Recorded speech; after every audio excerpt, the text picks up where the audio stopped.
Welcome to the official YouTube channel of Gyan Sagar Institute. In this lecture, we will cover 2020 previous year questions of PS Stat. First question, according to the dash, the more you do something, the better you are. कौन सी law के according जो अगर आप किसी चीज को करते हो, ठीक है, तो बार बार करते हो तो आप उसमें बेटर हो जाते हो, ठीक है। तो उसमें ऑप्शन में दिया हुआ है law of effect, law of exercise, law of readiness and law law of connection. ठीक है, तो ये वाला जो आपके पास लॉ दिए हुए हैं, ठीक है, ये कौन सी थ्योरी से रिलेटेड है? ये है ट्रायल एंड एरर।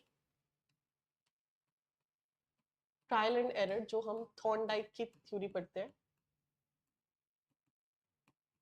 ठीक है। इसमें उन्होंने क्या बताया कि प्राइमरी लॉज ऑफ लर्निंग के बारे में बताया है, सेकेंडरी लॉज ऑफ लर्निंग के बारे में बताया, लेकिन यहाँ पे जो ऑप्शन में है ये लॉ ऑफ कनेक्शनिज्म को बता रहा है, मतलब प्राइमरी लॉज ऑफ लर्निंग को, ठीक है। तो अगर आप किसी चीज को मोर यू डू समथिंग, ठीक है, आप ज्यादा प्रैक्टिस करते हो किसी चीज की तो आप उसमें बेटर हो जाते हो। तो ये कौन से लॉ को बता रहा है? लॉ ऑफ एक्सरसाइज को, ठीक है। मतलब जितनी प्रैक्टिस होगी उतना ही आप उसमें क्या होते जाते हो, बेटर होते जाते हो। लॉ ऑफ इफेक्ट का मतलब है कि जिसमें आप किसी एक्सटर्नल फैक्टर पे डिपेंड होते हो, कि अगर आपको कोई प्रेज कर रहा है आपके काम के लिए तो आप उस बिहेवियर, आपका जो बिहेवियर है वो इंक्रीज हो जाता है। लॉ ऑफ रेडीनेस का मतलब है कि किसी भी चीज को सीखने से पहले आपको फिजिकली, मेंटली हर तरीके से रेडी होना पड़ता है। और लॉ ऑफ कनेक्शनिज्म में ही ये तीनों लॉज आते हैं, ठीक है। तो इसमें ऑप्शन नंबर सेकंड करेक्ट होगा।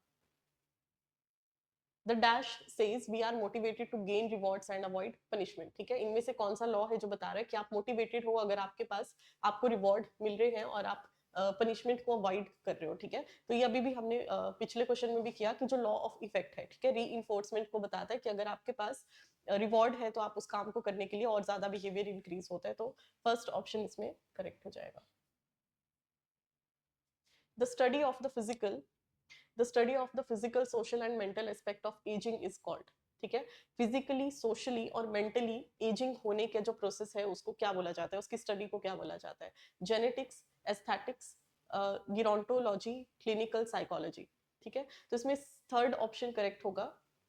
गिरोंटोलॉजी जो होता है वो क्या होता है? Study of physical, social and mental aspect of ageing, ठीक है। फर्स्ट ऑप्शन में दिया है जेनेटिक्स। जेनेटिक्स होता है study of genes, study of genes. ये एज से रिलेटेड नहीं है, ये जेनेटिक बिहेवियर से रिलेटेड है, ठीक है। एस्थेटिक्स का मतलब होता है जिसमें आप किसी नए तरीके से किसी चीज को सॉल्व करते हो, ठीक है। क्लिनिकल साइकोलॉजी का मतलब है जिसमें डायग्नोसिस आता है कि आप किसी डिसीज को डायग्नोस कर रहे हो।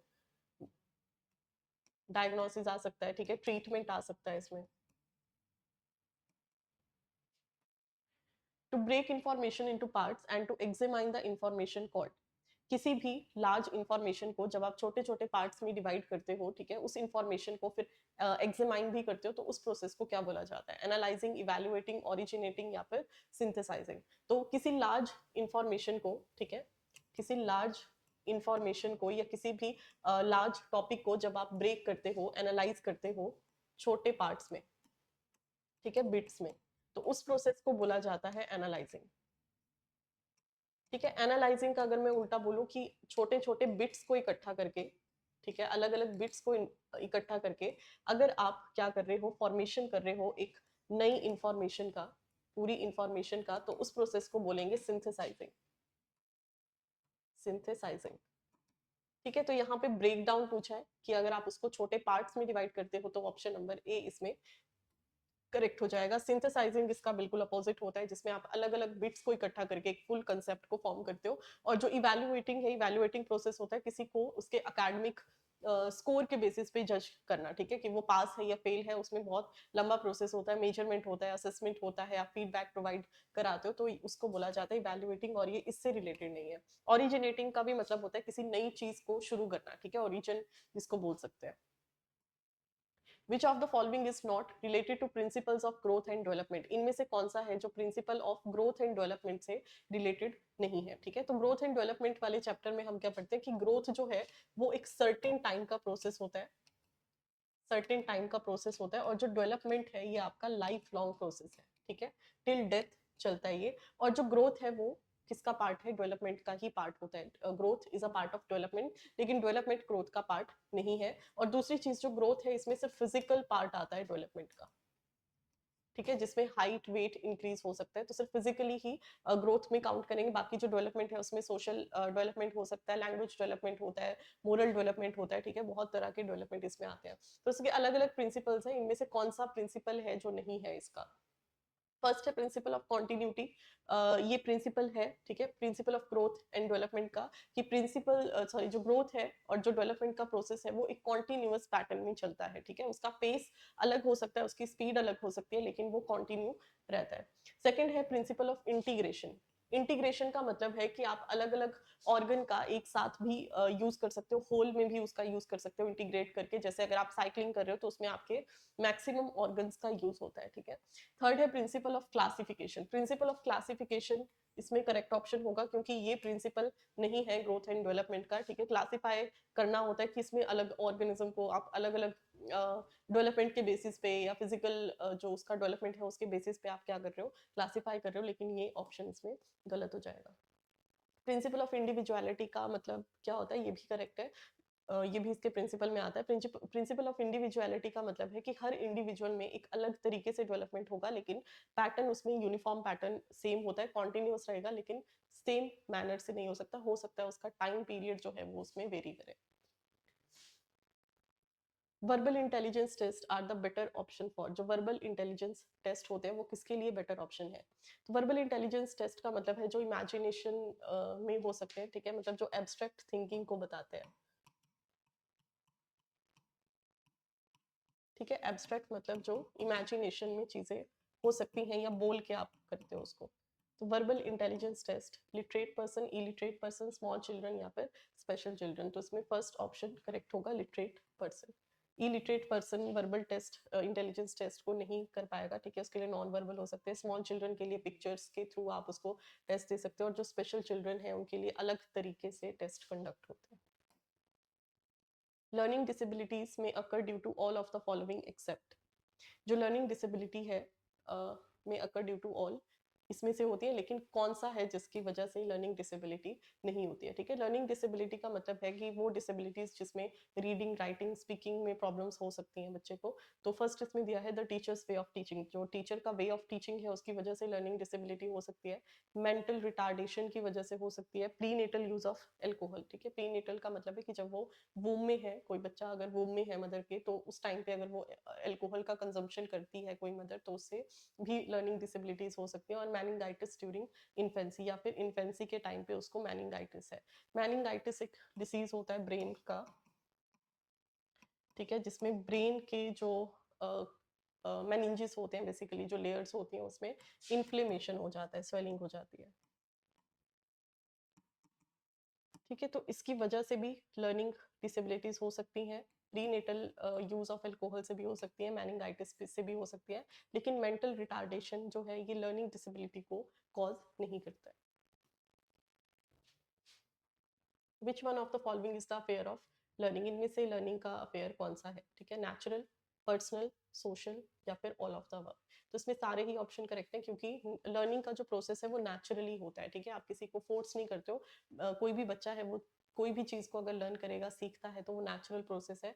पर्सनल होता है, मतलब इंडिविजुअलाइज्ड, अलग अलग इंडिविजुअल में अलग तरीके से लर्निंग होगी। सोशल भी इसमें करेक्ट है कि जब आप किसी दूसरे के साथ इंटरेक्ट करते हो तब आप ज्यादा जो लर्निंग बिहेवियर है वो उसमें डेवलप होता है। तो all of the above option इसमें करेक्ट होगा।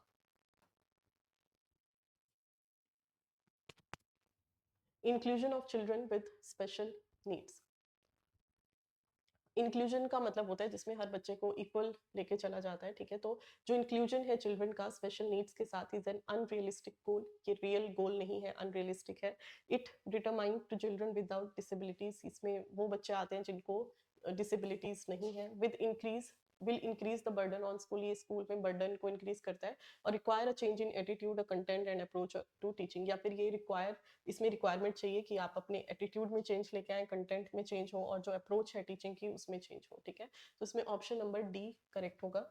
अनरियलिस्टिक गोल नहीं है, डिसेबिलिटीज वाले बच्चे भी इसमें आते हैं, और ये बर्डन को कॉज नहीं करता है, बल्कि आपको जो इंक्लूजन वाले बच्चे होते हैं, वैरायटी वाले बच्चे होते हैं, तो आप उसमें हर तरीके से उसको समझ पाओ, तो इसलिए इस यहाँ पे अप्रोच का यूज किया जाता है। The cephalopodal principle to development explain how development proceeds from, जो प्रिंसिपल ऑफ डायरेक्शन है डेवलपमेंट में, प्रिंसिपल ऑफ डायरेक्शन में दो तरह के डायरेक्शंस पढ़े जाते हैं, ठीक है। एक होता है सिफेलोकॉर्डल और एक होता है प्रॉक्सिमो डिस्टल, ठीक है। सिफेलोकॉर्डल सीक्वेंस वो सीक्वेंस है जिसमें हेड से डेवलपमेंट का जो प्रोसेस है वो स्टार्ट होगा और नीचे जाएगा फुट की तरफ।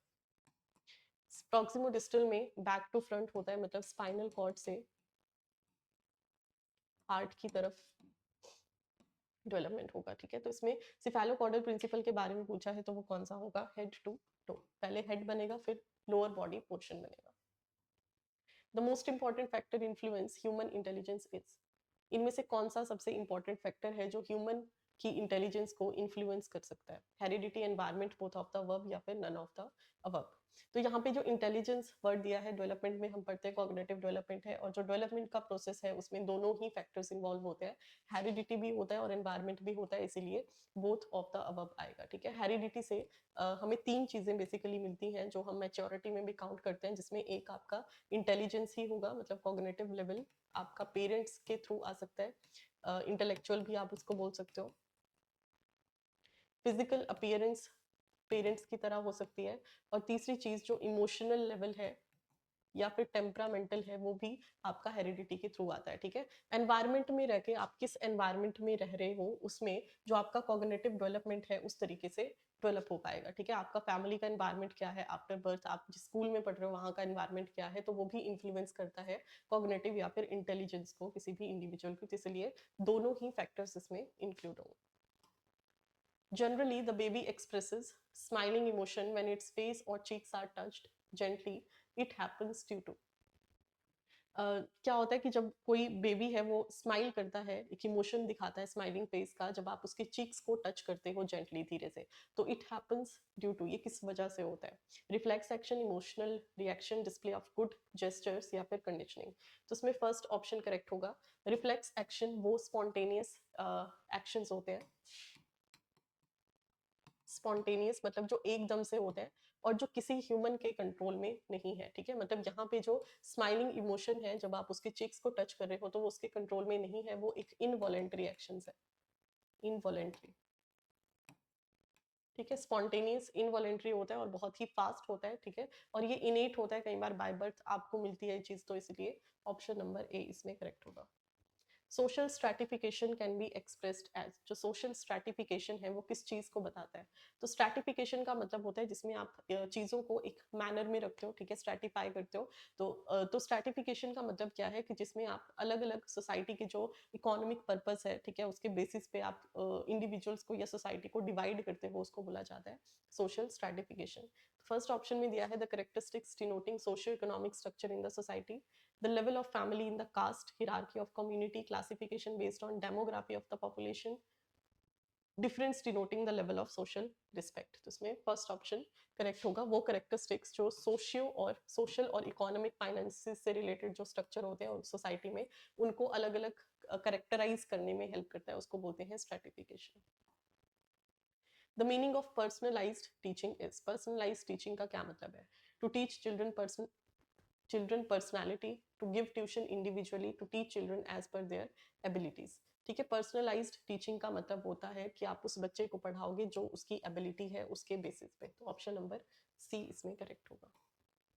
विच one of the following factor does not influence the child's development, इनमें से कौन सा फैक्टर है जो बच्चे के डेवलपमेंट को अफेक्ट नहीं कर सकता है, हेरिडिटी, कल्चर, अचीवमेंट और ग्रोथ, ठीक है। तो अभी भी हमने पढ़ा कि जो डेवलपमेंट का प्रोसेस है उसमें हेरिडिटी और एनवायरनमेंट दोनों ही फैक्टर इन्वॉल्व होते हैं उसके डेवलपमेंट के लिए, तो इसमें हेरिडिटी तो आएगा। कल्चर जो है ये आपका सोशल डेवलपमेंट का पार्ट है, मतलब ये एनवायरमेंटल फैक्टर में आएगा, तो ये भी होगा। अचीवमेंट भी आपका सोसाइटी से रिलेटेड है, जब आप किसी दूसरे मीडियम के साथ इंटरेक्ट कर सकते हो सकता है वो कोई स्कूल हो सकता है वो आपका कोई वर्किंग एनवायरमेंट हो, इकोनॉमिक स्टेटस हो।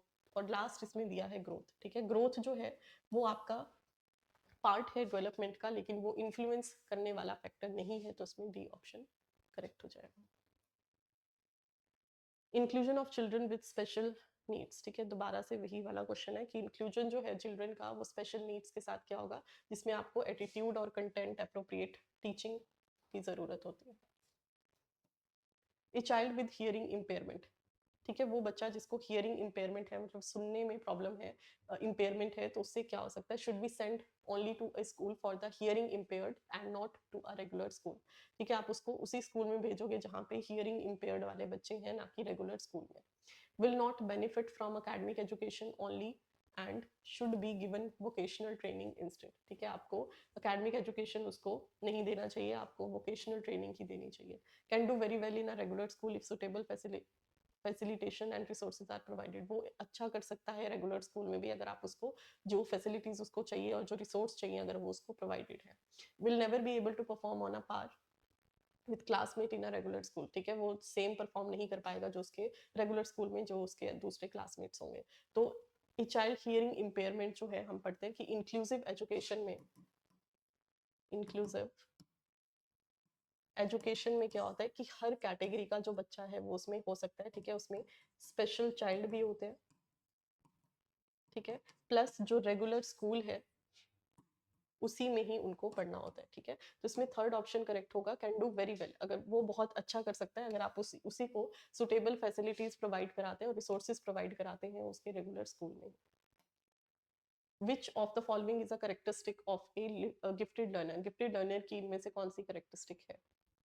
गिफ्टेड लर्नर वो स्पेशल चाइल्ड से अपोजिट होते हैं, मतलब गिफ्टेड लर्नर जिनकी लर्निंग एबिलिटीज फास्ट होती हैं, वो कैब ज़्यादा होता है, क्रिएटिव थिंकिंग होती है, एब्स्ट्रैक्ट थिंकिंग होती है। ठीक है, जो करंट टॉपिक होते हैं उन पे वो ज़्यादा उनका इंटरेस्ट होता है। ठीक है, तो he gets aggressive and frustrated. जो गिफ्टेड चिल्ड्रन होते हैं वो एग्रेसिव होते हैं, फ्रस्ट्रेटेड होते हैं, can feel under stimulated and bored if the class activities are not challenging enough. ठीक है, अगर बहुत ही ईजी क्लासरूम का एनवायरनमेंट है, मतलब क्लासरूम में जो टॉपिक है बहुत ही ईजी है, ज़्यादा चैलेंजिंग नहीं है उनके लिए, तो वो उस एनवायरनमेंट में क्या करते हैं, बोर्ड फील करते हैं। ठीक है, तो ये बी ऑप्शन इसमें करेक्ट होगा, क्योंकि वो फास्ट लर्नर्स होते हैं, वो कैब ज़्यादा होता है, तो वो अगर सिंपल चीज़ें हैं तो उसमें वो बोर हो सकते हैं। इज हाईली टेम्परामेंटल नहीं आएगा इसमें। He engages in ritualistic behaviour like hand flapping and dropping. If you student in your class are exceptionally bright you will teach them. ठीक है, कुछ क्लास में ऐसे स्टूडेंट्स होते हैं जो बहुत एक्सेप्शनली ब्राइट होते हैं, मतलब गिफ्टेड चिल्ड्रन ही आप उनको बोल सकते हो। यू विल टीच देम, आप उनको किस तरीके से पढ़ाओगे, along with the class, class के साथ ही, along with the higher class, जो हायर क्लास है उसके साथ, बाय यूजिंग एनरिच्ड प्रोग्राम्स, ऐसे प्रोग्राम्स जो उनको ज़्यादा स्किल बेस्ड होंगे। ठीक है, ज़्यादा सीखने को होगा उनमें, वैसे प्रोग्राम्स। तो इसमें सी ऑप्शन करेक्ट होगा। ओनली व्हेन दे वांट, या फिर जब वो चाहते हैं तभी आप पढ़ाओगे। A problem child is, problem child इनमें से कौन सा होता है। ठीक है, प्रॉब्लम चाइल्ड वो चाइल्ड होते हैं जिनका जो घर का एनवायरनमेंट है, ठीक है, वो बहुत ही ज़्यादा पैम्परिंग होता है। ठीक है, तो वो डिसओबीडियंस शो करते हैं घर पे भी और स्कूल में भी, तो उनका बिहेवियर उस तरीके से अडेप्ट हो जाता है। तो problem child is a pampering guardians. ठीक है, वो गार्डियंस, वो पेरेंट्स जो उनको ज़्यादा पैम्पर करते हैं। Which from the following should be used to decrease minor inappropriate behavior? इनमें से कौन सा है जो should be used to decrease, होना चाहिए कम करने के लिए, जो minor inappropriate behavior होते हैं। प्रेज, रिवॉर्ड, स्ट्रिक्टनेस और इग्नोरेंस। ठीक है, कुछ बच्चे होते हैं क्लास में जो अटेंशन के लिए कुछ चीज़ें करते हैं। ठीक है, तो उस बिहेवियर को कंट्रोल करने के लिए आप उसको क्या कर सकते हो, इग्नोर कर सकते हो, और वो अगर उसको अटेंशन नहीं मिलेगा तो वो इग्नोरेंस से क्या हो सकता है, डिक्रीज हो सकता है। The conclusion of a deductive argument is, deductive argument का कंक्लूजन क्या आएगा। तो डिडक्टिव आर्ग्यूमेंट जो है ये कौन सा होता है जिसमें आपको specific to, sorry, general to specific चीजें जाती है। ठीक है, तो उसका जो कंक्लूजन आएगा वो होता है certain. Rousseau advocated an educational method which consisted of removing the child from. Rousseau ने एडवोकेट किया एक एजुकेशनल मेथड जो किस चीज़ के रिमूव करने की बात कर जाता है चाइल्ड से, school, burden, society and past memory. तो इसमें ऑप्शन नंबर सी करेक्ट है, सोसाइटी। ठीक है, इनके अकॉर्डिंग इनका क्या मानना था कि जो सोसाइटी है वो बच्चे को एक गलत तरीके से गाइड करती है, जो उसका नेचुरल बिहेवियर होगा सीखने का, उससे वो उसको हटा के कुछ और सिखाने की कोशिश करता है, तो इसीलिए सोसाइटी को उसमें से रिमूव कर देना चाहिए। A priori knowledge is knowledge that is known independently of. Priori knowledge वो नॉलेज होता है नोन इंडिपेंडेंटली ऑफ, किस चीज़ के इंडिपेंडेंट होगा, एनालिसिस, एविडेंस, एक्सपीरियंस या फिर इंफॉर्मेशन। तो प्रायर नॉलेज वो नॉलेज होता है जो खुद के एक्सपीरियंस के बेस पे होता है, जिसको आप पहले से सीख चुके हो कहीं ना कहीं, तो वो किस पे बेस्ड होगा, एक्सपीरियंस के बेस पे। Posterior knowledge is knowledge that is known by, ये भी सेम ही क्वेश्चन है, जो पोस्टीरियर नॉलेज है वो किस चीज से नॉलेज को बताता है, experience. According to John Locke, a child's mind does not contain any. John Locke के अकॉर्डिंग जो बच्चे का माइंड है वो किस चीज को कंटेन नहीं करता है, ठीक है। तो जॉन लॉक की जो थ्योरी है वो किस थ्योरी, जॉन लॉक ने जो थ्योरी दी है, ठीक है, ये किस थ्योरी को मानते हैं, जो टेब्यूला रासा हम पढ़ते हैं, टेब्यूला रासा, ठीक है, जिसका मतलब है ब्लैंक स्लेट, ठीक है। इनका क्या मानना है कि बच्चा जो है वो जब वो पैदा होता है तो उस टाइम पे उसका जो माइंड है वो एक ब्लैंक स्लेट की तरह है, तो वो चीज़ें बाद में उसको एक्वायर करता है, पहले से नहीं सीखता है। तो इसमें क्या होगा, जॉन लॉक के child mind does not contain any इनेट ideas, ठीक है। इनेट मतलब बाय बर्थ, ठीक है, जब वो पैदा होगा तब उसके पास कोई आइडियाज नहीं होते, उसके बाद वो सीखता है। ऑप्शन नंबर डी इसमें करेक्ट हो जाएगा। The application of ideas, knowledge and skills to achieve the desired result is called. ऐसे आइडियाज को अप्लाई करना, नॉलेज को, स्किल्स को अप्लाई करना, ताकि आप डिजायर्ड रिजल्ट जो आप चाहते हो वैसा रिजल्ट ले सको, तो उस प्रॉब्लम, उस प्रोसेस को क्या बोलते हैं, critical thinking, problem solving, deductive method या फिर रीजन्ड आर्ग्यूमेंट, ठीक है। तो जब आप किसी अपने आइडियाज को, नॉलेज को, स्किल्स को अपने डिजायर्ड रिजल्ट के लिए अप्लाई करते हो, तो उस प्रोसेस को बोला जाता है problem solving. According to Robert Sternberg, the three different types of required intelligence of creativity are. Robert Sternberg के और अकॉर्डिंग जो तीन तरह की डिफरेंट टाइप्स के ऑफ इंटेलिजेंस ऑफ क्रिएटिविटी उन्होंने बताई है वो कौन सी है, ठीक है। तो ये ऑप्शन नंबर सी इसमें करेक्ट होगा, क्योंकि ये ट्रायआर्किक थ्योरी ऑफ इंटेलिजेंस के बारे में बताता है। ट्रायआर्किक थ्योरी ऑफ इंटेलिजेंस जो रॉबर्ट स्टर्नबर्ग ने दी है, और इसमें तीन तरह की इंटेलिजेंस है, analytic intelligence, practical intelligence, creative intelligence या फिर जिसको सिंथेटिक इंटेलिजेंस बोला है, ठीक है। तो ऑप्शन नंबर सी इसमें करेक्ट होगा। The connection between stimulus and response is called.